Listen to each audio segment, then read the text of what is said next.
अम्मा की छठी में अम्मा के मित्र को ना बुलाया था, तो अम्मा का मित्र, अम्मा का बॉयफ्रेंड, जानते हैं? अब भैया आधुनिक जमाना, कुछ भी हो सकता है। तो अम्मा का मित्र हो गया असम, मेघालय, मिजोरम, त्रिपुरा। इन 4 राज्यों के लिए विशेष प्रावधान किए गए हैं। ठीक है, आप सभी का स्वागत है। देखिए, आज हम चर्चा करने वाले हैं संविधान की अनुसूचियों पर। जब कभी भी पॉलिटी से सवाल आता है किसी भी एग्जाम में, तो अनुसूचियों से एक न एक सवाल के पूछे जाने की संभावना जरूर रहती है। अब मेन मुद्दा यह है कि हमें इन्हें क्रम में भी याद रखना पड़ता है। तो मैं आपको आज एक ऐसा तरीका बताऊंगा जिसके माध्यम से आप बिल्कुल सीरीज से कि पहली अनुसूची में क्या है, दूसरी में क्या है, ऐसे करके 12 अनुसूचियों तक याद रख सकते हैं। बाद में संविधान के बारे में डिटेल से चर्चा, अब मैं कुछ दिनों बाद सीरीज शुरू करने वाला हूं, हम उसमें करेंगे। फिलहाल आप अनुसूचियों वाला मुद्दा समझिए, इन्हें आप सीरीज से कैसे याद करें। देखिए, संविधान बनाने वालों ने कुछ ना कुछ सोच के तो नंबर 1, नंबर 2, नंबर 3 पे इनका क्रम दिया होगा। तो इसे याद रखने के लिए आप कंपेयर करिएगा अपने घर से। आपके पास अपना घर है और ये मानिएगा आप अपने घर पे पेंट करवाना चाह रहे हैं। सबसे पहले आप क्या करेंगे? पेंटर को बुलाकर लाएंगे। पेंटर को बुलाकर लाने के बाद हम उसे एरिया दिखाएंगे अपने घर का कि भैया इतने कमरे हैं, इतनी छत है, ऐसे ऐसे है, बता दो कि हमें इस पर पेंट करवाना है। पहले हम उसे एरिया दिखाएंगे। तो इसी हिसाब से हमारी जो पहली अनुसूची है उसमें भारत के एरिया के बारे में बताया गया है कि भारत की थल सीमा, जल सीमा और साथ ही साथ वायु सीमा कहां तक है, भारत में जो राज्य हैं उनकी सीमा कहां तक है, भारत के जितने भी केंद्र शासित प्रदेश हैं उनकी सीमाएं कहां तक हैं, उनके नाम, उनकी सीमाओं का निर्धारण किया गया है। तो पहले में जो है वो भारत के बारे में आपको डिटेल से जानकारी मिलेगी, कौन से अक्षांश के बीच है, कहां स्थित है, कहां से कहां तक सीमा है, कितने राज्य हैं, कितने संघ शासित प्रदेश हैं, उनकी सीमा कहां है। तो पहले में एरिया का वर्णन है। अब पेंटर को आपने एरिया दिखा दिया अपना। जब पेंटर को एरिया दिखा दिया तो दूसरे नंबर पर पेंटर क्या काम करेगा? दूसरे नंबर पर पेंटर बात करेगा पैसों की। जैसे आपने दिखा दिया पूरा एरिया, दूसरे नंबर पर तुरंत पैसे बतागा। अरे यही तो बात होता है, जब भी तो आप पेंट वगैरह सामान ला के देंगे, पहले तो आपको पैसों की बात करनी पड़ेगी कि भैया ये बता दो कितने रुपए लोगे। तो पेंटर उसके बाद बताता है जी मैं जो हूं ना इतने रुपए लूंगा। रुपए का मोल भाव करने के बाद आपका और पेंटर के बीच में सौदा तय हो जाता है। तो दूसरी अनुसूची में जैसे ही आप एरिया दिखाएंगे उसके जस्ट बाद पैसों की बात होगी। पहले पैसों की बात नहीं होगी। कहता नहीं कि पहले मैं साइड देख लूं या पहले मैं एरिया देख लूं। तो पहले में एरिया है, दूसरे में जो है, दूसरे में वेतन और भत्ते, पैसे, किस अधिकारी को कितने पैसे दिए जाएंगे, उसकी सैलरी क्या होगी, वो दूसरे में है। अब हमने पेंटर से बात कर ली, पेंटर ने एरिया भी देख लिया, पेंटर के लिए हमने पैसे भी तय कर लिए। अब जो बात होती है तीसरे नंबर पर, वो बात ये होगी कि हम पेंटर से टाइम भी तो लेंगे। ऐसे तो नहीं है कि पेंटर कह दे जी पेंट कर दूंगा बस। हम ये भी तो पूछेंगे ना भैया कितने दिन में कर दोगे। अब ये थोड़ी ना है कि पेंटर ने सामान फैला रखा है, शादी में गया घूमने, हमारा सामान इधर उधर कमरों में धंसा पड़ा है, तो हम उससे दिन या तिथि जो है हम उससे ले लेते हैं। तो पेंटर का नाम था कलवा। कलवा पेंटर बोलता है मैं अपने बुरुस की कसम खा के कहता हूं कि इतने दिन में आपके घर को पूरे का पूरा पोत देंगे। ठीक है, पूरे के पूरे घर पे पेंट कर देंगे। तो तीसरे में जो है भैया शपथ है। तो इसमें राष्ट्रपति और उपराष्ट्रपति को छोड़कर विभिन्न पदाधिकारी जितने भी हैं उनके द्वारा ली जाने वाली शपथ है। तो पहले में हमने एरिया दिखा लिया, दूसरे में हमने उससे पैसों की बात कर ली, तीसरे में उसने हमें टाइम दे दिया, शपथ दे ली कि मैं कलवा पुत्र श्री मलुआ ये शपथ लेता हूं कि 3 दिन के अंदर अंदर या 1 महीने के अंदर अंदर तुम्हारे घर पर पेंट कर दूंगा, इससे ज्यादा टाइम नहीं लूंगा, है कि नहीं। अब हमारा काम यहां तक था, हमारा काम हो गया खत्म। अब काम शुरू होता कलवा का। तो कलवा क्या करेगा? हम तो अपने घर आ गए पैसे देके, अब पेंटर ने पेंट चालू कर दिया। तो पेंटर क्या करेगा? जितने भी लोग हैं, जितने भी उसके साथ वर्कर हैं, उनके बीच में काम बांट देगा। कहेगा हाँ भाई मुन्नू टुन्नू तुम दीवाल घिसो, हाँ भाई चुन्नू मुन्नू तुम पेंट मिक्स करो, हाँ भाई एक दूसरे को रामपाल या जो भी कहे कि तुम भैया पुट्टी मारो। तो काम का बंटवारा कर देता है। तो चौथे नंबर पर आता है काम का बंटवारा, यानी कि राज्यसभा के लिए विभिन्न राज्यों में और विभिन्न केंद्र शासित प्रदेशों में सीटों का बंटवारा है कि कहां से कितने कैंडिडेट राज्यसभा के लिए चुने जाएंगे। क्योंकि हमें पता है राज्यसभा का जो चुनाव होता है वो अप्रत्यक्ष निर्वाचन प्रणाली द्वारा होता है। जब राज्यसभा जानेंगे तो हम उसमें डिटेल से चर्चा करेंगे। तो एक बार और रिपीट करते हैं। शुरू में क्या करा? शुरू में उसने एरिया दिखाया, दूसरे में पैसों की बात हुई, वेतन, भत्ता। तीसरे की जब बात हुई तो शपथ कितने दिन में पेंट कर दूंगा। चौथे में पेंटर ने काम बांट दिया, यानी कि राज्यसभा के लिए सीटों का बंटवारा हो गया। ठीक है, तो कलवा ने भैया सीटों का बंटवारा कर दिया और अपने घर चला गया। हुआ ये कि जैसी पांचवें कमरे में, घर के पांचवें कमरे में मजदूर गए तो ऐसा लगा जैसे किसी ने पटक के मारा बाहर। बार बार मजदूर दाबा, किसी ने पटक के मार दिया। अब घर के मालिक को फोन लगाया, पूछा कि ये बताओ जी समस्या क्या है। तो उसने ये बताया, भैया पांचवें कमरे को ना ऐसी छोड़ देना, ऐसी छोड़ देना, ऐसी ऐसी। तो SC ST अनुसूचित जाति और अनुसूचित जनजातियों के बारे में जो विशेष प्रावधान किए गए हैं वो 5वीं अनुसूची में है।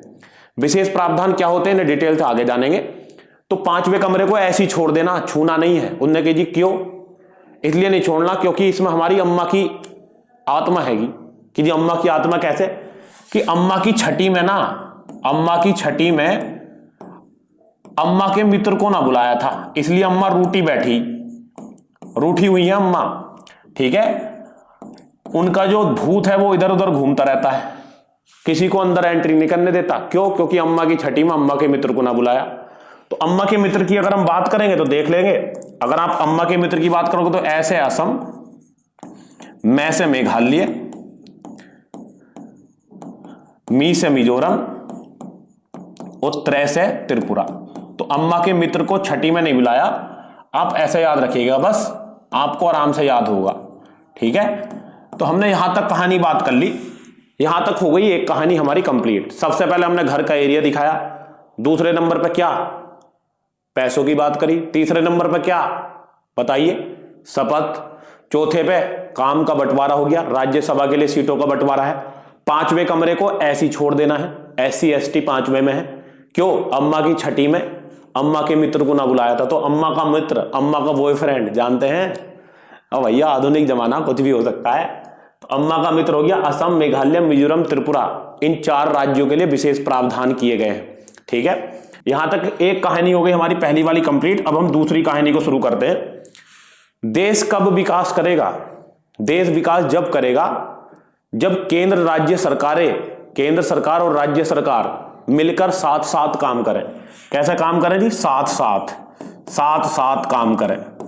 तो 7वीं अनुसूची में केंद्र राज्य संबंध है। इसके अंतर्गत 3 सूची आती हैं, संघ सूची, समवर्ती सूची और राज्य सूची। ठीक है, जब हम आगे पढ़ेंगे तो केंद्र राज्य संबंध के टॉपिक में इन सूचियों को डिटेल से पढ़ेंगे। इन सूचियों में ऐसे विषय हैं, संघ सूची में ऐसे विषय हैं जिस पर संसद कानून बना सकती है। राज्य सूची में ऐसे विषय हैं जिन पर राज्य विधानमंडल कानून बना सकता है, लेकिन कुछ मामलों में संसद भी बना सकती है। समवर्ती सूची में ऐसी विषय हैं जिन पर दोनों राज्य सरकार और संसद मिलकर कानून बनाती है। यहां पे इतना समझिए। तो देश तरक्की जब करेगा जब केंद्र सरकार और राज्य सरकार मिलकर साथ साथ काम करे। ठीक है जी, आगे देखते हैं नेक्स्ट। अब 8वें में देखेंगे हमारा जो कलवा था ना, ये कहानी फिर दूसरी शुरू हो गई। कलवा जो था ना 8वीं कक्षा में, आपने देखा बोर्ड की या तो 5वीं कक्षा के बोर्ड को तो सीरियस लेते नहीं, 8वीं को सीरियस नहीं लेते। 10वीं कक्षा का बोर्ड और 12वीं कक्षा का बड़ा सीरियस लिया जाता है। तो ऐसे याद रखें, जब कलवा 8वीं कक्षा में था ना, 8वीं में, तो 8वीं में 22 भाषाएं जानता था, यानी कि गॉड गिफ्ट था उसके लिए। 8वीं कक्षा में कितनी भाषाएं जानता था? 22 भाषाएं जानता था। ठीक है, अब 22 भाषा में BDSM, BDSM को याद रखिएगा। B से बोडो, ठीक है, D से डोगरी, S से संथाली और M से मैथिली। ये बाद में जोड़ी गई, इनकी चर्चा हम करेंगे डिटेल से। ठीक है, फिलहाल अनुसूचियों की चर्चा है तो आप इन्हें ऐसे याद रखिएगा। BDSM जो है वो बाद में जोड़ी गई। पहले 18 भाषाएं थी, वर्तमान में 22 भाषाएं हैं जिन्हें भारत सरकार ने मान्यता दी। तो 8वीं कक्षा में 22 भाषाएं जानता था, गॉड गिफ्ट था उसे। जब उसके पापा 9वीं क्लास में उसका एडमिशन करवाने गए तो उन्होंने कहा कि भैया मेरा लड़का जो है ना 22 भाषा जानता है। प्रिंसिपल ने कही अजी हाँ, ऐसा कैसे जाने, हम तो ना मानते, पढ़ने में बहुत अच्छा लड़का था। तो उन्होंने कही कुछ ना जी टेस्ट करवा लो। तो 22 भाषाएं वाले जानने वाले लोगों को बुला लिया और उन्होंने एक एक करके कलवा से हमारे सवाल पूछे। कलवा ने 22 की 22 भाषाओं में बिल्कुल सही जवाब दे दिया। तो प्रिंसिपल ने कहा कि हाँ भाई, सच में हम लड़के का 9वीं में तो एडमिशन ले ही रहे हैं, लेकिन आज से मैं ये अनाउंस करता हूं कि कोई भी लड़के को भाषा के मामले में चैलेंज नहीं करेगा। तो नवी अनुसूची में ऐसे विषय हैं जिन्हें कानूनी रूप से अवैध नहीं ठहराया जा सकता, ठीक है, जिनमें से भूमि सुधार या भूमि अधिग्रहण एक है। मतलब ऐसे मुद्दे हैं जिन्हें कोर्ट में चैलेंज नहीं किया जा सकता, भूमि अधिग्रहण या भूमि सुधार उनमें से एक है। संविधान का ढांचा भी आता है, राष्ट्रपति की स्थिति भी आती है, लोकतंत्रात्मक शासन व्यवस्था भी आती है, और भी बहुत सारे हैं, आगे इनकी चर्चा करेंगे। तो उन्होंने अनाउंस कर दिया कि भाई आज के बाद कोई भी चैलेंज नहीं करेगा। नवी कक्षा में हम लड़के का एडमिशन ले रहे हैं। अब एडमिशन ले लिया नवी कक्षा में, तो पहली बार टेस्ट देना पड़ा था, तो पहले संविधान संशोधन द्वारा जोड़ी गई है। कौन से संविधान संशोधन द्वारा? पहले संविधान संशोधन द्वारा। और जब पहले संविधान संशोधन द्वारा जोड़ी गई तो रुपए मिले 51 इनाम में। तो भैया 1951 में हुआ था पहला संविधान संशोधन, उसके द्वारा ये जोड़ी गई। अब कलवा भैया पढ़ने में बहुत तेज था, 8वीं कक्षा में 22 भाषा जान गया, नवी में उसने सबकी बोलती बंद कर दी, कोई चैलेंज कर ही नहीं सकता था। 51 रुपए और मिले उस जमाने में। लेकिन समस्या यह आई कि जैसी 10वीं क्लास में आया, तुम्हें पता 10वीं क्लास जो होती है ना, वो बिगड़ने की उम्र होती है, बिगड़ने वाला बिगड़ जाता, घर वाले भी अलर्ट हो जाते हैं। तो 10वीं क्लास में उसने क्या करा, दल बदल लिया। पहले पढ़ने लिखने वालों के साथ रहता था, अब आवारा गंजेड़ी अफीमचियों के साथ रहने लगा। तो भाई जब रहने लगा तो भैया उसकी मम्मी जो है परेशान हो गई, लड़का पढ़ के ना दे। तो मम्मी जो है ना बावन के पास गई, बावन कहते हैं पंडित के पास, कि जी तवीज बना दो। तो बावन के पास गई तवीज बनवाने। क्यों? क्योंकि 10वीं में उसने दल बदल लिया था। और बावन ने भैया तवीज बनवाया, तवीज लेकर आई वे, और जैसी गले में डाला तो तवीज का असर हो गया उल्टा। कैसे उल्टा असर हो गया? पहले छोटी मोटी शरारतें करता था, अब शरारतें बढ़ गई। किसी की भैंस का रस्सा काट दिया, किसी की पुराल में आग लगा दी, ठीक है, किसी के कपड़े भाई साहब गायब कर दिए, फाड़ दिए, ये हरकतें करने लगा। घर वाले बड़े परेशान हो गए। तो घर वालों ने क्या कही कि ऐसा करो, इसका कुछ इलाज करो। तो गांव में भैया पंचायत हो रही थी उसके लिए। तो जैसी पंचायत हो रही थी तो भरी पंचायत में बोला, अच्छा मेरे खिलाफ पंचायत करोगे? शरारती बहुत था। तो भरी पंचायत में गारा फेंक के ना, गारा तो जानते होंगे मिट्टी का घोल, गारा फेंका, और फेंकने के बाद वहां से तितर हो गया, ठीक है। तितर हो जाने मुहावरे का मतलब होता है भाग जाना, तितर हो गया। तो गारा से हो गया भैया 11वां, ठीक है, और तितर का मतलब हो गया 73वां संविधान संशोधन। किसके ऊपर गारा फेंका? पंचायत के ऊपर। तो पंचायत के ऊपर गारा फेंक के तितर हो गया। तो 11वीं अनुसूची में पंचायती राज व्यवस्था है, और साथ ही साथ 73वें संविधान संशोधन द्वारा जोड़ी गई थी। घर वालों ने कही थी ना मानेगा भाई तो हॉस्टल भेज दो। हॉस्टल होता ज्यादातर मामले में शहर में भैया एडमिशन करवा दिया, पढ़ा वहां भी ना। पूरे के पूरे नगर में जाने के बाद चौतरफा घूमा फिरा, चौतरफा का मतलब है चारों तरफ। तो 74वें संविधान संशोधन द्वारा ये जोड़ी गई।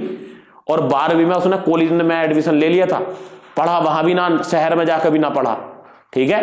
तो आशा करता हूं आपको समझ में आ गई होगी। एक बार रिवीजन कर लेते हैं। पहली में क्या है? एरिया। दूसरी में क्या है? पैसा। तीसरी में क्या है? तीसरी में है ओथ यानी कि शपथ। चौथी में क्या है? सीटों का बंटवारा। 5वें कमरे को ऐसी छोड़ देना है, SC ST। छठे में क्या है? अम्मा की छठी में अम्मा के मित्र को ना बुलाया, असम मेघालय मिजोरम त्रिपुरा। 7वीं में क्या है? देश जब तरक्की करेगा जब केंद्र और राज्य साथ साथ मिलकर काम करेंगे। तो केंद्र राज्य संबंध है जिसके अंतर्गत 3 सूची आती है। 8वीं में कितनी भाषाएं जानता था? 22। और 9वीं में पहली बार चैलेंज करा उसे 1951 में, पहले संविधान संशोधन अधिनियम द्वारा जोड़ी गई है। 10वीं में दल बदल लिया, नहीं, पहले अच्छे के साथ रहता था, अब बिगड़ैल के साथ रहने लगा। तो 10वीं में बदल लिया दल, मम्मी गई 52 के पास, तो 52वें संविधान संशोधन द्वारा जोड़ी गई। तवीज ने कर दिया उल्टा सर, तो गारा फेंक के पंचायत पर हो गया तितर। तो 11वीं में हो गई पंचायती राज व्यवस्था, 73वें संविधान संशोधन द्वारा जोड़ी गई। और 12वीं में जो था शहर में एडमिशन करवा दिया, पढ़ा वहां भी ना है, चौतरफा यानी कि चारों तरफ घूमा फिरा है। तो 74वें संविधान संशोधन द्वारा। आशा करता हूं आपको याद हो गई होंगी। आप आराम से याद करें, एक न एक प्रश्न बनता जरूर है। तो आज के लिए इतना ही, मिलते हैं अगली कक्षा में। तब तक के लिए अच्छे से नोट करें और पढ़ लीजिए। ठीक है, धन्यवाद।